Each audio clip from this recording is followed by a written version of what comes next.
Moni ndine Jack nde ziri ku Congo ku DRC.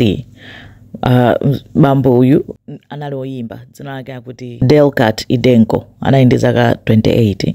odziwika kwambiri ku DRC ko anthu amankonda ati zimene amayimba nthawi zambiri zinali za ndale zodzudzula boma zotani zoterotso anali ngati activist akuti anthu ambiri amamuuza kuti koma izize anthu akuvulazani nazo akuphani chani koma iye amaona kuti ndi ntchito yake amapitiriza iti amayimba amatani amadandaula za mmene dziko laonongekera amapanga blame mapolitician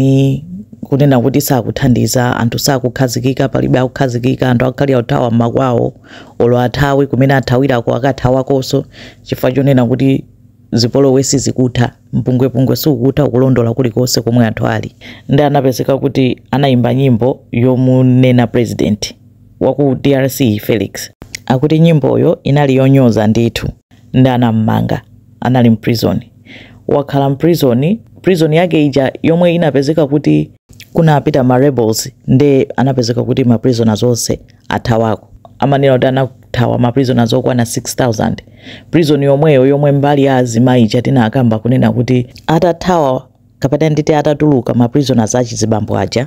ena anapita mbali ya azimayi anapanga chiwembu azimayi aja ndikuayatsa moto azimayi ambirimbiri ma prisoners aja nkuthawa nde pa nthawi imene ma prisoners aja amathawa Idenko anali gulu lomwelo anathawa nawo ndi atathawa anabwerera kwawo kumene kuja anakatani anatulusa nyimbo ya nyuwani nyimbo yake ati inali yowanyoza achani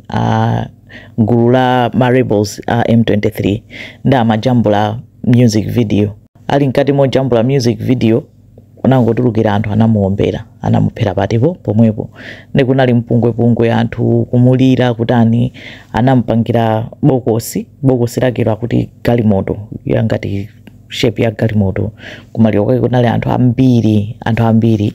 moti kunadzadza kunali mpungwepungwe anthu amayimba amatani koma sizinathenso bwino chifukwa chonena kuti apolisiso anatani anapita kumeneko kaya kunali ziwawa apezotiso awomberakonso anthu ambirimbiri kumaliroko amene anamupha Idenkoyo sakudziwika ena akukhulupirira kuti mwina anali magulu a M23 chifukwa choti nanga sanalata imba nyimbo yowanena ano iwo kwinako ananena president anangomanga koma amene ananena awawa akukayikira akuona ngati kuti ndiwo koma weniweni amene wamupha sakudziwika koma nkhani yake ndi imene kuti olo kumaliro kwake kwakapangikanso mpungwepungwe pakana anthu akatani anthu akaphedwako izo nde zili ku DRC zikomo kwambiri.